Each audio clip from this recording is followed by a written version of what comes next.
Fala galera, estamos começando mais um PIBGcast. Eu me chamo Juan e aqui a ideia é que a gente converse um pouco sobre a nossa fé, articule com a vida e articule também com a igreja.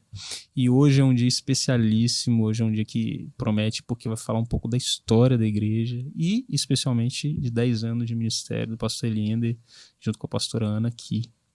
E também para abrilhantar esse momento e meio que representar todo esse processo, nós temos a Sandra, que é vice-presidente, né, até o final desse mandato, e que vai falar um pouco para a gente de como isso tudo aconteceu.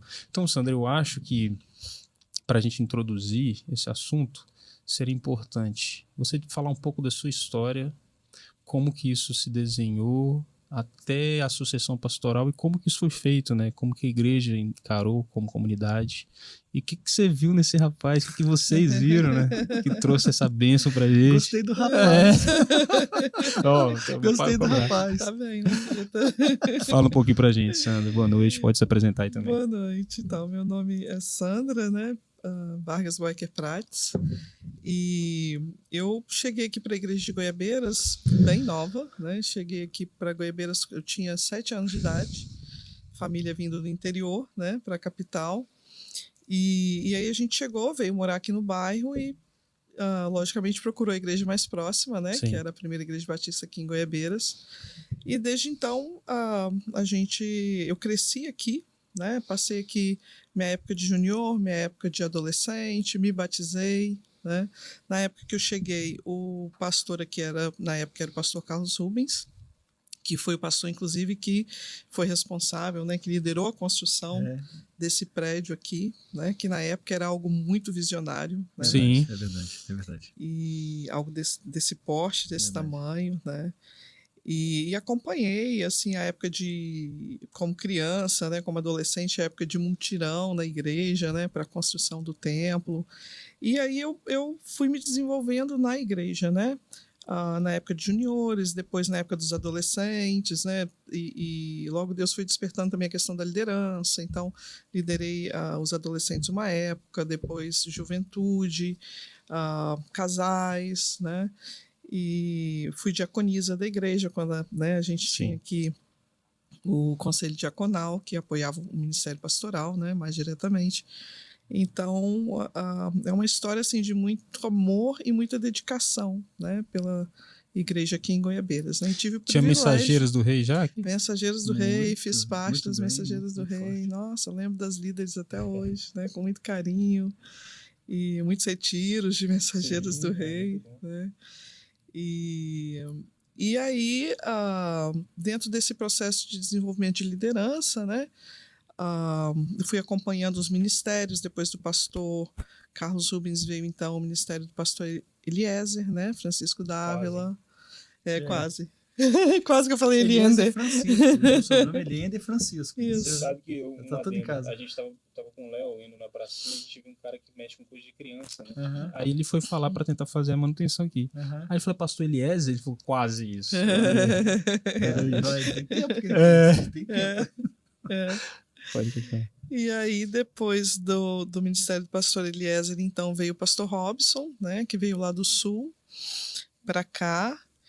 E a gente tem, assim, a igreja tem um histórico de pastoreios longos, né? Então, todo esse tempo de igreja, a gente teve o primeiro pastor, o pastor Taitz, né? Depois o pastor Carlos Rubens, pastor Eliezer, pastor Robson e o pastor Eliender, né?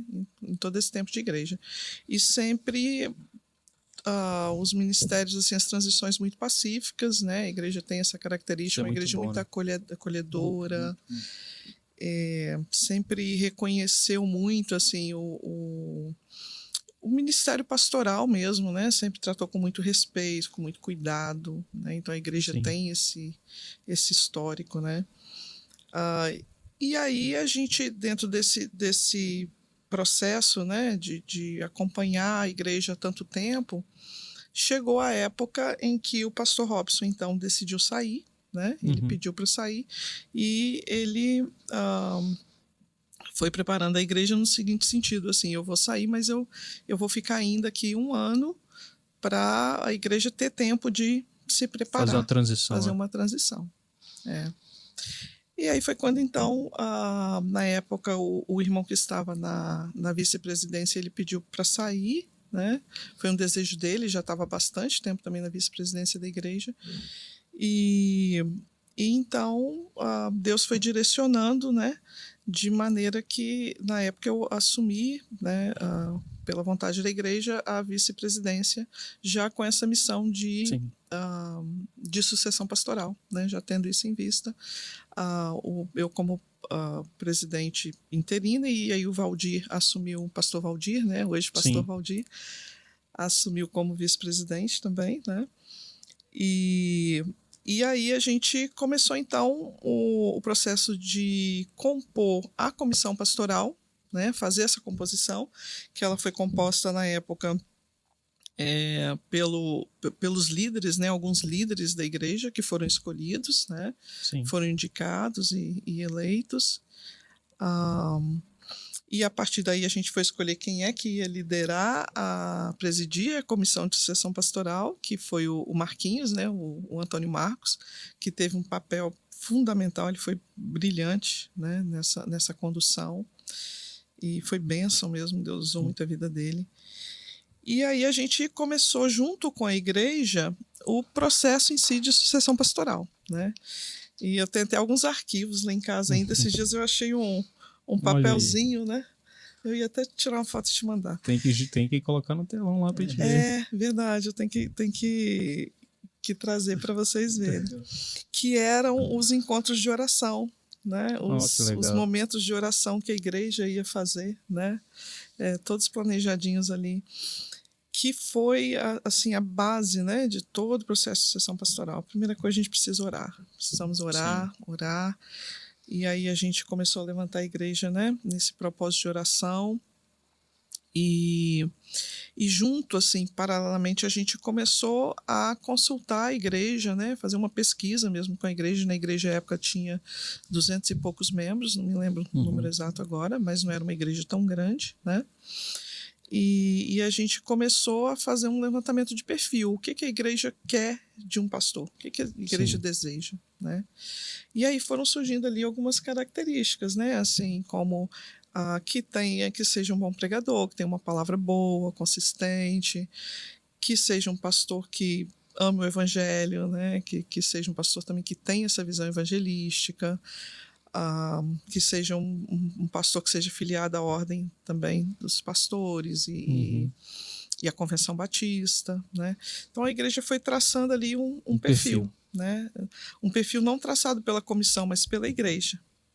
Foi tudo feito de maneira muito democrática, assim, realmente fazendo comunitária, fazendo com que a igreja tivesse um papel ativo, né?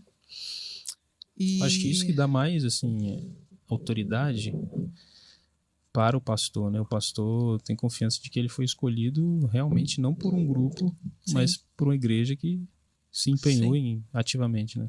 Sim, exatamente.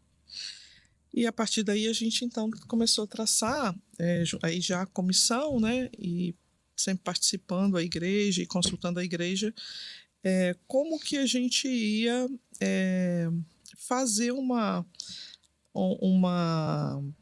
acompanhamento desses pastores, né? Assim, dos pastores que seriam consultados, né?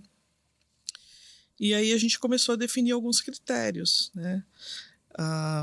Uma coisa que a comissão decidiu é que esses pastores, os pastores, a gente receberia as indicações que viessem da igreja, da própria igreja, que chegasse, qualquer tipo de indicação que chegasse à comissão, ela seria avaliada pela comissão.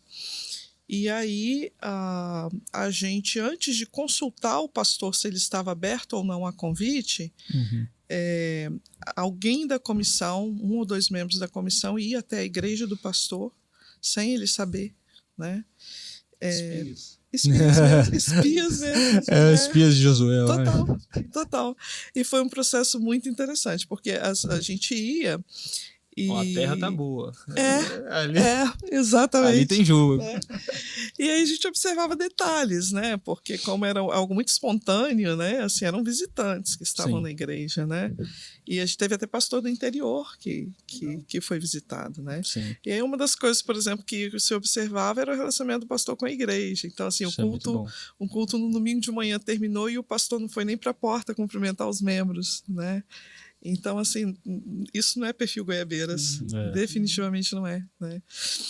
Lógico que não era só isso, né, que era Sim. avaliado, mas era uma das questões também que influenciava. Então, o pastor ele era observado na igreja dele mesmo, né? Em loco, né? Em loco. Sendo pastor, realmente. É. E aí, a partir daí, a gente foi filtrando, né, alguns.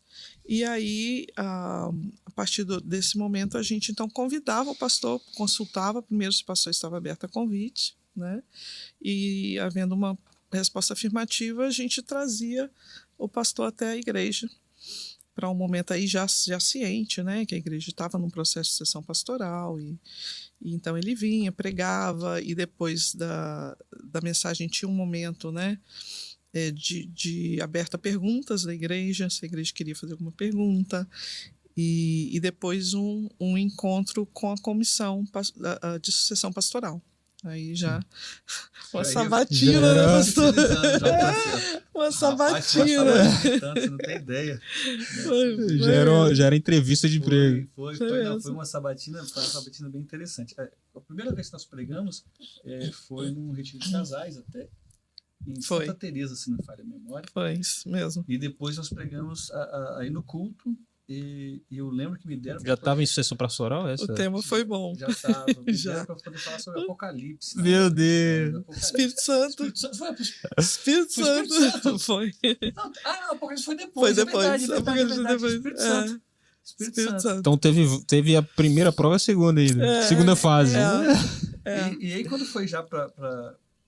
Eu, assim, nesse momento, eu estava meio inocente. Eu nunca tinha passado por um processo de sucessão pastoral da forma como foi feito. Sim, você não tinha sido, tipo, pastor-presidente, assim, né? Pastor-presidente até então, não. Sim. Mas e para mim tinha sido tudo... Eu estava muito inocente no processo. Inocente, assim...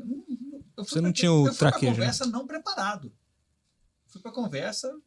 pensando assim... Sem pensar qual animal você seria, né? Qual animal que você seria? Quantos anos tem essas perguntas, né? Quantos anos você tem? Qual é a sua história? Isso também teve, é verdade. O pessoal foi muito acolhedor, sem sombra de dúvidas, mas ao mesmo tempo muito assertivo. Estavam interessados em entender que igreja é essa que poderia ser construída a partir desse casamento. Uhum. E aí fui eu e a Anelisa para esse bate-papo. Sim. E foi pergunta de toda sorte. Foi um concílio pastoral que foi feito. Foi mesmo. A gente elaborou. Essa eu não sei. Eu posso trazer essa tipo isso. Foi um concílio pastoral de perguntas diversas. Assim. E eu confesso que a primeira reunião, eu saí da reunião, entrei no carro com a Anelisa e falei assim: isso não vai dar certo, eles não vão aprovar a gente. Pegaram muito pesado. Adão tinha umbigo? Isso não.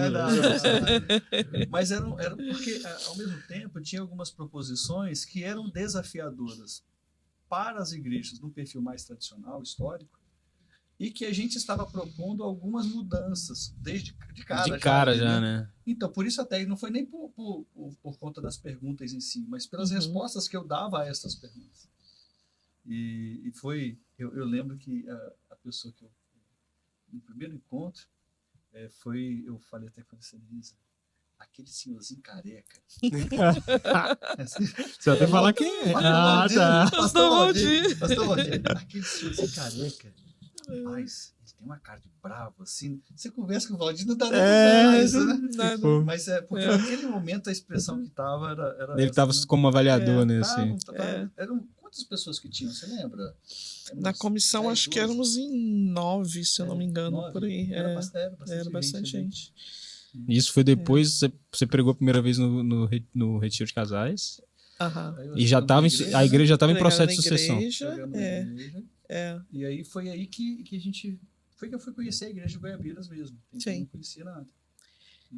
E como é que foi a impressão suas ali dentro do conselho? É interessante até dizer como que foi a indicação, né? Porque a gente ouvia os membros da igreja e aí um dia eu lembro que eu estava aqui no pátio da igreja e a Raquel, a mãe do Rogério, Raquel Matos.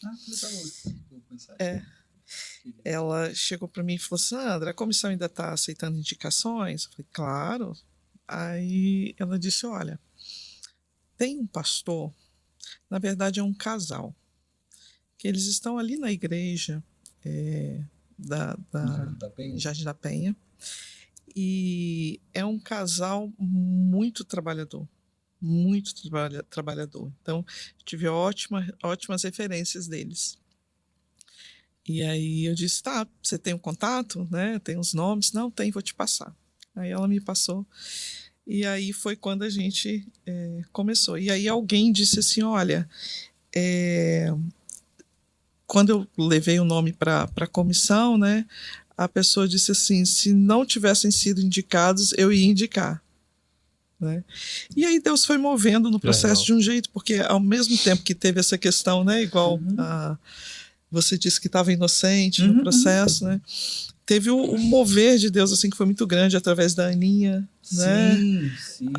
Como que a Aninha visualizou, né? A Ana Beatriz, ela, eu acho que eu conto isso. A gente contou, a Ana contou no podcast inicial, mas pode contar. Ela teve um momento assim, a gente estava orando como família e expondo para os filhos que a gente já estava sendo convidado para poder participar. Eles não tinham vindo em Goiabeiras ainda, no tempo histórico. E aí, ela, num determinado momento, ela começa a chorar e falar com a gente assim: o pai, ou mãe, será que isso que eu tive foi uma visão, algo nesse sentido, né? E aí ela vai dizer que ela via a gente chegando numa igreja e tinha uma rampa que chegava até o palco. E essa igreja parecia tipo um castelo, assim, com uma estrutura mais antiga. E quando ela subia, a gente estava muito feliz pregando junto.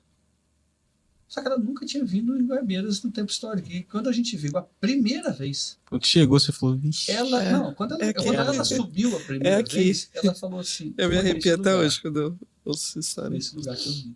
Que legal, Foi uma experiência, assim, fora de série, porque a gente estava orando como família, porque a gente crê que Deus tem que conduzir o processo mesmo, né? Então a gente fica, e aí nesse sentido, refém de Deus também, porque se Deus mandar, a gente tem que ir, obviamente, vai. E aí quando ela disse isso, foi uma confirmação pra gente. E ela era uma criança na época, Ana né? Beatriz, sim. Ana Beatriz, sim. Ana Beatriz, sim. Isso tem 10 anos, está com 11 anos. Está com 11 anos. Então, quando isso acontece, a gente fica muito impactado. Me lembrou um pouco aquele texto sobre Pedro, né? Mas pessoas mais jovens te levarão para lugares onde você não imaginaria. Então. Verdade. É bem legal. Então, foi uma experiência e tanto. E aí, assim, dentro desse processo, tem a conversa. Eu me lembro do Marquinhos indo conversar comigo. Na igreja onde estava como pastor. Eu me lembro teve algum congresso das mulheres batistas que aconteceu lá na igreja, né? E Rosilene veio falar comigo, perguntar, na época, veio conversar comigo: ei, você está aberto e tal. Eu até brinquei na época, eu falei que o pastor sempre tem que ter malas prontas, né? Ouvir a voz de Deus. Você sabia que já tinha um movimento ali. Na verdade, assim, eu sabia, mas não sabia, porque eu só fui saber oficialmente mesmo quando o convite foi oficializado mesmo. Sim. Né? Quando foi oficializado. E aí foi... para a igreja, eu acho que é sempre desafiador quando alguém novo chega, um pastor novo chega. Muda muita coisa, porque você tem uma estrutura, de repente vem uma outra cabeça pensante, né? Sim. Mas Goiabeiras sempre foi uma igreja muito comunidade, muito família, muito, sabe, junta, e nunca foi uma igreja de rixa, de confusão. Foi uma igreja de multiplicação, nunca de divisão, né? Multiplicou em várias filhas.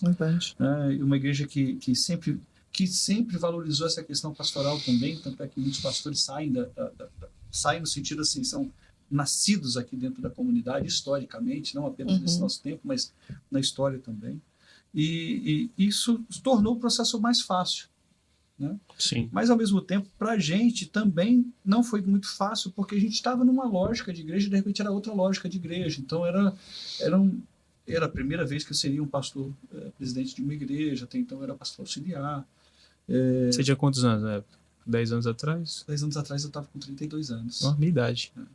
Realmente, eu não teria condição de ser o pastor titular. Eu estava com 32 anos. Então, assim, a igreja era muito interessante, porque eu tinha vários senhores sentados, várias senhoras sentadas, que me trataram como filho. Sempre me trataram como filho. Nunca olharam para a minha idade, dizendo, nós estamos aqui, você está aqui. Pelo contrário. A receptividade, a acolhida, sempre foi uma marca muito grande do Goiás. Isso não é uma questão que vem com a Eliane e a Anelisa, por exemplo. Isso é uma questão da igreja, da raiz da igreja, da essência da igreja. E a gente se aproveita desse processo, nesse sentido bom da palavra, da ideia, né? Vamos pegar essa força da igreja, vamos tentar dar continuidade nesse processo, né? Sim. Disso. Mas tem sido bem... E quando terminou todo esse processo e a comissão entra em contato com vocês e fala assim, nós decidimos que vocês serão os novos pastores. Como que foi isso para vocês? O que você sentiu ali? Não como laboral, né?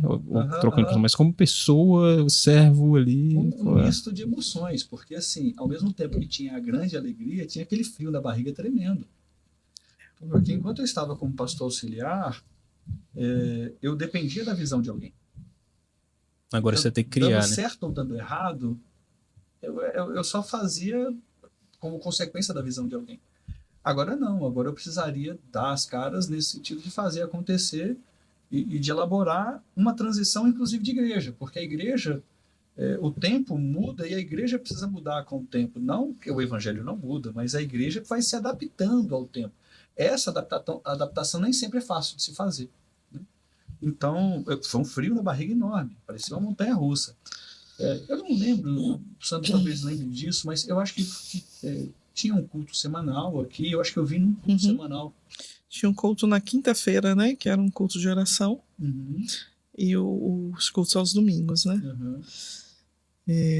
Mas assim, a notícia em si foi a assembleia que foi feita no domingo, né? E teve a assembleia de votação. É isso que eu ia perguntar, como que foi tanto essa decisão e até chegar neles? Sim, depois então que eles vieram pregar, né? E a gente fez a entrevista, na verdade, com eles, e tinha um outro pastor também, sim, na época, né? E aí, então, a gente foi, a igreja decidiu, né? Escolheu o pastor Eliane e a pastora Ana, e aí foi para a assembleia, né? Para votação. E aí foi até a gente fez uma brincadeira no dia, né? O Ederson, que era da comissão também, falando que a gente ia soltar fumaça na Abemos papa.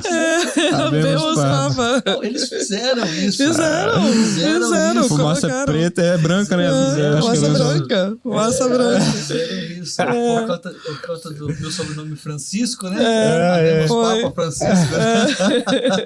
Teve essa brincadeira. Foi. Vocês estavam nesse? Não. Depois que foram? Não, eles não estavam. Foi uma assembleia da igreja, né? Para decidir, para conversar, e até demorou bastante, né? Assim, por conta do horário avançado do culto, né? E aí isso até gerou mais ansiedade neles, que estavam aguardando uma decisão, a resposta, né? Mas assim, eu imagino, a gente sentiu na época, né? Que para eles era uma decisão muito importante, um desafio, porque, querendo ou não, eles estavam em um ministério que era um ministério auxiliar, mas estavam bem, estavam confortáveis, né? E aí, para a própria igreja também, né? Enquanto diretoria administrativa, fazer uma proposta salarial, né? E que foi um desafio também, né? Na época para a gente. Mas no sentido de dizer assim, não, vamos avançar pela fé, vai dar certo, Deus está no comando, né? E uma coisa interessante, é interessante dizer isso apenas como curiosidade.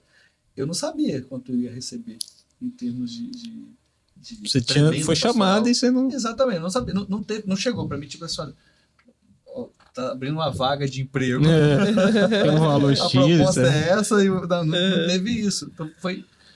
o diálogo foi acontecendo, isso vem posterior, né, da conversa, já nos finalmente, tal. Sim. Mas a igreja em si a gente ficou num frio na barriga enorme, porque assim, Uhum. eu já tinha dito à igreja onde estava que eu estava participando do processo de sucessão pastoral. E eu já estava torcendo para que desse certo, porque eu já tinha entendido de Deus que era para ser. A gente é bobo, né? Porque Deus fala com a gente. E tal, você a gente ainda fica. querendo mais provas. A gente Verdade. é meio bobo, né? É o... Como é que é o nome que fez aquele jogo do algodão? Com Deus, se tiver molhado. Isso. Esqueci o nome agora. Vou lembrar durante a conversa. E aí, foi Gideão. Gideão. Isso, E Gideão. aí, dentro dessa, a gente fica nessa bobeira, assim, com Deus, né? Deus já tinha falado com a gente, conversado com a gente, praticamente assim, aparecido quase. Né? E a gente fica nessa ansiedade. Pegar a mão e botar... Fica nessa ansiedade. Mas a ansiedade também se dá no fato de que a gente... o que vem depois? Eu passei no vestibular, mas e agora? Exatamente. É aquela coisa, Jesus insistentemente no envio, ele responsabilizava. Ele nem sempre as pessoas estavam plenamente ou tinham a sensação de que estavam prontos. Ele responsabilizava, vai em 2 em 2 Sim. e de fazer discípulos. E a gente tem essa coisa, né? Deus já falou que é aquele caminho, mas a gente quer estar plenamente pronto, né? Agora, continuando essa história, né? Quando você chega, então você falou que tinha que fazer algumas transições, né? Então, algumas culturas foram mudadas, algumas coisas, algumas ideias que você tinha, você teve que deixar para trás. Como que foi essa... Tudo isso foi acordado, de certa forma. Até esse bate-papo com a própria diretoria, né? Porque a diretoria vai ter que... Foi com a comissão, quando a comissão faz as perguntas, e eu quero destacar mais uma vez que, assim, para mim, eu acho que destaquei no bate-papo anterior, que o trabalho da comissão foi excepcional. Eu acho que serviria de modelo para qualquer igreja transicionar. Foi feito com muita oração, foi feito com muito planejamento, foi feito sem pressa, foi feito tem a urgência, mas ao mesmo tempo tendo a organização da casa primeiro. A comissão faz uma estrutura, ela prepara o ambiente para que a gente chegue. Isso fez toda a diferença, porque quando nós chegamos para a igreja, transições promovem ranhuras, desgastes. Sempre o desafio. Né? Sempre o desafio. Então, a Sandra, como presidente da igreja, né, ali estava dentro desse papel, ela faz esse processo de unificação do povo, de organização da casa, de arrancar carrapichos, de preparar o ambiente. Então, isso facilitou muito, porque quando a gente já chegou, já estava muita coisa tratada já. Estava capinado o terreno. O terreno já estava capinado. E aí facilitou o nosso processo. Né? Tem até uma ata que chegou para mim de um encontro, porque todos esses encontros geraram documentos e tudo mais, de que eles saem, a liderança sai para um sítio, né, do Zé Luiz, foi do Zé Luiz, sai para o sítio do Zé Luiz, do pai de Zé Luiz, para poder colocar em dia. Vamos colocar em dia aqui o que a gente está pensando, o que a gente está acordando, quais são as nossas diferenças, tem roupa suja para lavar, vamos lavar, vamos organizar a casa primeiro. E isso facilitou muito, porque aí esse processo organizado dessa forma fez com que a gente chegasse a esse terreno já estivesse capinado. Então, quando fizemos algumas propostas, essas propostas não foram diferentes daquelas que a gente já tinha dito na comissão, daquilo que a gente faria na comissão. A comissão sabia quais eram as suas ideias. Já. Sim. Né? Sim. A gente foi transparente, mas eles também foram bem assim, eles cavucaram bastante ali para poder saber todos os meios e fizeram muito bem o processo. Eu acho que isso aí deu muito certo, ajudou bastante a gente. Sim, né? sim. E dentro do que você imaginava para ser igreja, naquele momento, o que muda nesse processo? O que você conseguiu fazer? Eu acho que uma das coisas que eu aprendi demais em Goiabeiras nesses 10 anos é que, rapaz, o projeto ele tem que existir, mas ele precisa ser maleável. Ele tem que existir, tem que ter um planejamento, programação, organização, mas ele tem que estar na dependência de Deus o tempo todo, porque a igreja é muito dinâmica. E Goiabeiras é uma igreja extremamente dinâmica. Então esse dinamismo da igreja faz com que você reavalie o projeto e reescreva projetos o tempo todo. Sim. Porque aquilo que deu certo há 10 anos atrás, hoje talvez não dê certo. E pode ser que tem coisa que deu certo há 50 anos atrás que agora dá certo de novo. Então essa análise ela é bem desafiadora, porque você analisar os tempos em todos os momentos, né? Eu gosto de dizer que nesses últimos anos nós não temos vivido um tempo de mudança, mas uma mudança de tempo, realmente. Né? Não é só uma transição, mas uma mudança de tempo de verdade, né? Como foi na época da Revolução Industrial, etc. E você pegou uma década que foi bem... se a gente for para 2014, a gente vê que muita coisa a gente não tinha. Assim. Muita coisa. Isso aqui que a gente está fazendo. Não. Simplesmente não... Era raro. Assim, tinha algumas coisinhas de áudio, mas nada parecido com isso. Processo de rede social, de mídia social. Sim. Processo de culto online, pouquíssimas igrejas. Praticamente não tinha. Sim. Pouquíssimas igrejas. Isso dá um boom, né, na pandemia, que depois a gente pode até falar, mas começa ali, né?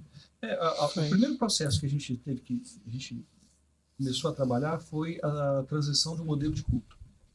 Né, para trazer um culto mais contemporâneo. Nesta época, a igreja tinha feito uma proposta de que a gente visitasse, né, de que a gente conhecesse outros ambientes. Nós fomos, inclusive, a congressos em São Paulo, São José dos Campos, fomos com caravanas para entender como é que essas outras igrejas, que agora estão vivendo uma fase mais contemporânea, estão propondo. Não era para copiar, Ctrl-C, Ctrl-V, mas era para se inspirar realmente naquelas ideias, naquelas imagens. Então, foi com liderança da igreja junto, para poder entender como é que funcionava. Mas, então, isso foi facilitando. A igreja queria uma transição. Não era uma equipe de transição que queria fazer mudanças na estrutura. Sim, era a igreja mesmo via isso. E isso tudo, para mim, tem o dedo da Sandra e de toda a equipe que participou, tanto do processo de transição como da diretoria da época, para fazer com que esse ambiente já estivesse preparado. Então, isso, eu acho que adiantou, assim, anos de trabalho pastoral. Sim. Sem sombra de dúvidas. Então, a primeira transição foi do culto. Vamos mudar um pouco a estrutura do culto. No primeiro momento, alguns estranharam, né? Como é que ia ser e tal. A gente tinha ainda categorias como, por exemplo, a superintendente de escola bíblica dominical, lembra disso? Né? Que contava quantas revistas, quantas bíblias, quantos presentes. Tinha uma estrutura que funcionou durante muito tempo, mas que talvez no tempo atual não funcionasse tão bem mais. Eu lembro que papai, quando era... Não sei se aqui ia ter, mas provavelmente. Papai, quando era pastor, eu falo isso com ele, ele fica chateado. Mas tinha um quadrinho nas igrejas contando quem dizimava e quem não dizimava. Isso aí. Aqui você faz uma transição. Aqui chegou a ter, teve um bom tempo. Sim. Era outros tempos. E tem igrejas que ainda tem. Tem igrejas que ainda tem. Então, aí a primeira transição foi do culto. A segunda transição que a gente precisou elaborar foi a transição da ideia da inserção da igreja na comunidade. Não foi o desejo meramente meu. Já havia da igreja um desejo de que a igreja realizasse um projeto social, serviço à comunidade. Tanto é que no encontro, se não me falha a memória, Jadenilson, não sei, Jadenilson participou daquele encontro, não, participou depois. Da organização da comissão? Da comissão? Jadenilson, não, acho que Jadenilson chegou depois, se não me engano. Não, ele que me perdoe se eu estiver enganado. Ele esteve no retiro de casais. De casais. Então provavelmente E o Jadenilson, até que era uma ovelha muito querida que nós tínhamos aqui, era ovelha querida, mas continua sendo. Continua sendo. Né? E que me falava muito sobre a questão de abrir um projeto social, de uma associação. Ele fervilhava muito isso no coração dele. E a igreja, quando fez a proposta, inclusive, para que a gente estivesse, já estava incluída na proposta que a casa onde o pastor morava seria um projeto social. Isso. Então isso já nasce com na transição. A casa pastoral, a igreja tinha esse desejo que a casa pastoral fosse um projeto social. E ali você pega isso e começa... Ali nasceu a Rede Aba. A Rede Aba vai nascer em 2016. A gente é no final de 2014, ela nasce em abril de 2016. Nesse processo a gente faz surgir a Rede Aba. Então foi o primeiro momento. E vamos tentando trabalhar. Né? Vamos tentando com o projeto social. O festival gastronômico com essa...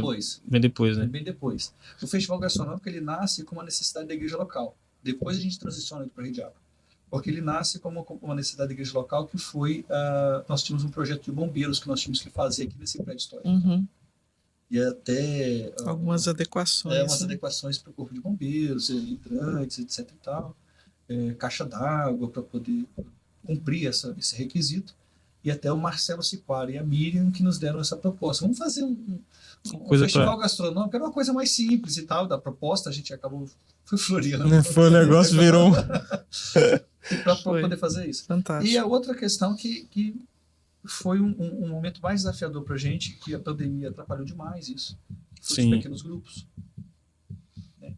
Começa ali antes da pandemia a implantação. O tripé da igreja, o pensamento da igreja, que é a ideia do culto, a ideia do cuidado e a ideia da missão como a inserção da igreja no mundo, é exatamente a história dos 10 anos. Sim. É a história você estruturando a história dos 10 anos. Então a gente avança, regride, às vezes avança um pouco mais, aí vem uma pandemia. Atrapalha o processo. Né? Cara, isso é uma coisa importante, eu acho, a gente tocar, porque você pegou, o seu Ministério de 10 anos, você pegou uma pandemia. Tipo assim, ninguém, nenhum pastor, nenhuma igreja... Ninguém estudou pra isso, né? Ninguém estudou pra isso. Eu acho que a igreja não pegou nenhum antes, né? 67, 65 anos, né? 68, a fundação da igreja. 68, né? Então, que teve a espanhola, mas acho que nem pegou no Brasil, né? Não. Então, como é que foi essa coisa de, tipo, essa igreja de um dia pro outro teve que Deus me livre. não tá ali mais? Várias lives. Eu posso falar como pastor e Sandra pode falar como membro da igreja, que eu acho que pros dois foram difíceis. Sim. Foi difícil. Como pastor, eu tive que... Meu sentimento, nós plantamos a igreja de novo. A igreja teve que nascer e fazê-la nascer novamente, porque hoje, inclusive, eu estava vendo algumas fotos por conta dos 10 anos de igreja e olhando algumas fotos da época da pandemia, eu voltei a chorar, não tinha como não chorar. Você tirar uma foto, eu tinha o Thiago, o Sérgio e eu e a Anelisa. Eles na transmissão e nós dois. E a igreja vazia. Sem cadeira, sem nada. É uma sensação Eles choravam péssima, aqui, a gente chorava em casa, né? Porque de ver tudo. Era uma sensação... Mas foi uma época que a gente agradeceu muito por ter como pastores, né? O pastor Eliander e a pastora Ana. Porque foi uma época, assim, mais do que nunca que... Foi mesmo, assim, nossa, agradeci muitas vezes a Deus durante a pandemia por isso, né?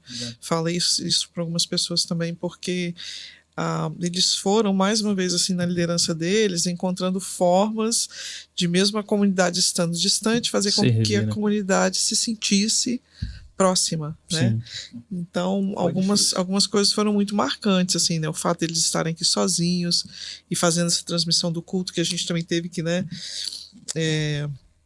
Como diretoria, né? Inventou, fazer as coisas. Todas as igrejas, assim, foi um boom, né? As igrejas né? tiveram que se organizar em volta disso. E aí, eu lembro até depois que teve um dos encontros, né? Acho que foi a festa de Pentecostes, que foi feito com drive-thru, né?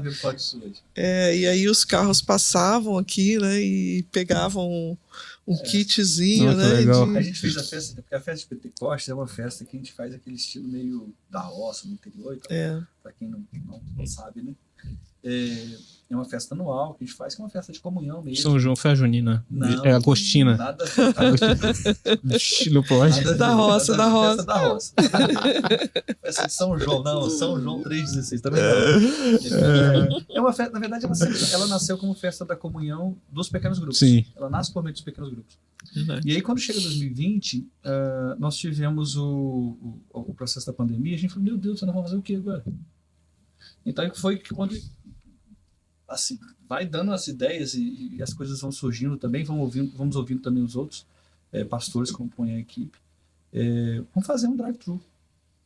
Aí a gente faz um kitzinho, o irmão chega aqui, aí tinha um quadrinho para poder tirar foto do irmão dentro do carro, todo mundo de máscara, a gente com... Cara, que momento, né? Que momento terrível. Aquele negócio tampando o rosto, segurando a tua cabeça aqui, prendendo uma dor de cabeça terrível, aquele acrílico na frente. Cara, é muito surreal a gente pensar nisso hoje em dia. Todo mundo, os que estavam ajudando distantes, álcool pendurado no bolso, o tempo todo lavando a cidade mão. fantasma, ninguém na cidade. Foi terrível. E assim, esse foi uma ocasião bem difícil, porque isso foi mais ou menos no mês de junho, realmente, que foi esse encontro. Depois nós tivemos 52 anos da igreja. Cara, pensar que isso aconteceu... Há 4 anos. 4 anos atrás. 3 anos, acho que... Não, 3 anos já tinha melhorado. 4 anos. 2020. 52 anos da igreja, nós fizemos também o drive-thru. No aniversário da igreja. que era o festival gastronômico que seria, né? Aí foi o drive-thru também. No meio do aniversário da igreja. Tinha um bolo e tinha... outra coisa que eu achei que lembrei aqui, nessa festa de Pentecostes, nós montamos uma banda na rua, todo mundo distante, porque quem passava de carro tinha o som da festa. Mas ele passava, acabou o som. Acabou. Era muito raro. Então foi... E em dezembro tinha também, nós fizemos também, como a gente fazia sempre um encontro com as pessoas da igreja, um final de ano, fechamento de ano, Natal sempre foi muito forte, a nossa igreja, as programações de Natal. Nós não tínhamos muito o que fazer, então a gente fez um kit, né? A diretoria aprovou isso, nós compramos uma bolsa e colocávamos um livro dentro dessa bolsa, colocávamos presentes dentro dessa bolsa. E nós entregamos em todas as famílias da igreja. Nós fomos de carro, os pastores se dividiram, fomos em todas as famílias da igreja. Não era muito difícil achar o povo em casa, porque estava em casa. Mas isso já era dezembro, olha para você. O culto da virada do dia 31, a gente já estava funcionando, mas era assim, uma aqui, 1,5 m, outro aqui, 1,5 m, outro lá. Tinha as marcações, né? Sim. Muito desafiador. Muito desafiador. As lives ajudaram muito também. As lives foram fundamentais, foram fantásticas, né? Assim, a gente viu o talento aí dos cantores, Eliana Elisa, da pianista Anelisa, tecladista. Quando eu cheguei aqui ainda tinha o resquício dessas lives toda terça, né? Acho que era toda terça. No início era todos os dias. É todo dia? Eram todos os dias. Caramba! E no sábado nós tínhamos uma live especial que a gente chamava de Rádio G. G de Jesus. Assim. Tinha jingle e tudo, nós criamos jingle e tudo. Rádio, já tinha o podcast da igreja, a gente não sabia. Eu não sabia. É verdade. E aí as pessoas faziam pedido e mandavam música, a gente fazia, né? Era bem dinâmico, bem legal. E era o momento onde as pessoas se comunicavam pelo chat do Instagram. Sei. E aí, fulano, como é que você tá? Orem por mim. Como é que tá fulano? A gente fazia pra nós era muito frio. Pra gente era muito frio. Porque primeiro, ainda mais pastor que gosta de gente, a pessoa que não aguenta. Juan, eu vou dizer pra você que eu acho que foi uma das fases mais desafiadoras, assim, para a humanidade mesmo, assim, do tempo moderno, né? Foi muito difícil. Não, muito difícil. Você lembra o dia que voltou o culto com todo mundo? Você lembra disso? Voltar com todo mundo foi muito gradual, né? Bem gradual. A gente voltou, acho que foi em agosto para setembro. Foi mais pro final do ano, né? Que a gente volta ao culto. Acho que foi isso mesmo. Mas assim, já foi uma alegria poder abraçar pessoas. Abraçar nada, não podia abraçar. Não podia ir, não podia abraçar. A gente abraçava assim, né? É verdade. E fazia promessas. Na porta. E fazia promessas. Quando a gente puder abraçar, a gente vai parar de abraçar nunca. A gente tem que lembrar essas promessas. Né? Verdade. Aí depois começou a fase de poder apertar a mão, né? Aí passava o álcool, eu lembro que ficava com uma garrafinha de álcool, e a pastora Anelisa com a garrafinha. Hoje em dia tá coçando o nariz. Nossa. Mas olha só, pode falar, Sandra. Deus, assim, nessa época, né, tão difícil, Deus derramou graça, assim, de uma maneira, nossa, muito abundante. Deus foi tremendo, assim, né, através dessas ações que foram acontecendo, né, mesmo com tanta dificuldade, aí pessoas foram chegando, né, através das lives, tinha gente de outros lugares que participavam das lives, né, e eram abençoadas, né, pelas lives que aconteceram e, assim, a gente viu Deus provendo mais uma vez, né? Numa época que era uma época de crise para todo mundo, né? Não nos faltou e nada. Aí surgiu aquela fala, né? Pastor Eliana sempre falava no púlpito, olha, se você tem, né, para você, se você no momento não está podendo ajudar, contribuir, né, cuida das necessidades da sua família. Agora, se você tem para suprir a necessidade do outro também, né, que você possa contribuir, que Deus possa mover seu coração. E nunca faltou nada. E se você não tem nada, nos procure. E se você não tem nada, nos procure. Exatamente. Sim. E como fomos procurados, né? Como que a aba nessa época foi extremamente procurada, né? Pessoas com testemunhos incríveis. 3.900 cestas básicas que nós precisamos fazer como ação emergencial. Caramba. E que chegaram como doação. E foi chegando. E a gente, assim, é surreal o que Deus fez. Foi surreal. E nós tínhamos uma estrutura que precisava continuar. A estrutura tinha que continuar, apesar do povo não estar dentro da estrutura. Olha que coisa louca. né? E até com mais investimentos, né? Por conta da questão da transmissão do culto, né? Tinha que investir aquisição nisso, de né? câmeras, de equipamentos. Que foi muito desafiador pra gente naquele tempo. Foi um passo de fé absurdo. Isso foi legal da aba que vocês falaram, porque mostrou como que é importante, né? Como que a aba era importante ter esse lugar da igreja como um braço social. Né? Sim. Mostrou um chamado de Deus mesmo. Muito. Graças a Deus, graças a Deus. E dentro dessa história da aba, inclusive pegando, Sandra foi a primeira presidente da rede aba, né? Dentro dessa história da aba, a aba também transiciona. Né? Porque ela tem uma ação mais emergencial, mais de inserção mais direta, de fazer mudanças de realidade. E a gente precisou transicionar a própria instituição para que a instituição fosse mais... fazer com que as pessoas pudessem produzir coisas com as mãos e, através dessa produção, ganhar o seu próprio recurso. Então, sai do modelo assistencialista. Somente, né? Para ainda, quando precisa, a gente ainda tem, obviamente, essas ações, mas o foco é de gerar realmente pessoas capacitadas para o mercado de trabalho. Emancipação. Emancipação. Porque a gente entende isso, né? Que a gente vai produzir a justiça, a paz e a alegria realmente quando as pessoas forem emancipadas mesmo, quando elas puderem fazer as escolhas por elas próprias. A dignidade. Dignidade. Então, a igreja vai fazendo essas transições. E depois da pandemia, a dureza do processo foi de e agora? Que igreja que nós vamos ter? Qual o futuro da igreja? Todos os podcasts, se posso chamar, né? Que nascem também nesse processo, né? Discutiu qual é... O que vai existir pós-pandemia? Que igreja vai existir, né? Pós-pandemia? E várias realidades realmente mudaram. Sim. Então, por exemplo, as realidades de evento antes da pandemia eram muito mais intensas do que as realidades de evento pós-pandemia. Retiros, eventos de aglomeração. Pós-pandemia, isso se tornou um pouco mais fraco, enfraquecido. Né? Então, a igreja como instituição precisou rever alguns valores e conceitos. A própria estrutura física da igreja foi questionada. Sim. Né? A necessidade da estrutura física, a necessidade de manter um ambiente, a necessidade de ter ou não janelas nos ambientes das igrejas, sabe? Foi pensado. Até isso esses detalhes foram pensados. A comunhão acho que foi reafirmada. A comunhão, eu acho que a pandemia... Apesar de ter alguns distanciamentos, né, por causa de poder ver de casa, mas eu acho que reafirma a comunhão. Essa facilitação das mídias sociais nos ajudaram, a mídia social nos ajudou muito a conduzir essa comunhão para que ela continuasse pós-pandemia. Sim. Então, isso foi uma questão assertiva, realmente. As lives aí, no caso, o investimento da igreja nessa questão da transmissão do culto foi muito assertivo. Né? Agora, eu tenho uma foto, inclusive, que alguém manda, que posta e me manda. Eu guardo as fotos da igreja todas, eu tenho registro. Isso é muito bom. Tenho registro de tudo. Que me manda uma foto da Bíblia aberta, a ceia, o pão, né, e o cálice aqui, e a TV ligada, eu e a Anelisa fazendo a ceia para nós, TV. na TV. Sim. Cara, isso foi surreal. Cara, não dá nem pra imaginar hoje, né? E parece que tem tanto tempo, né? Verdade. E pedindo cada um em casa para pegar o seu copo de suco de uva. Agora o seu pão, pega aí.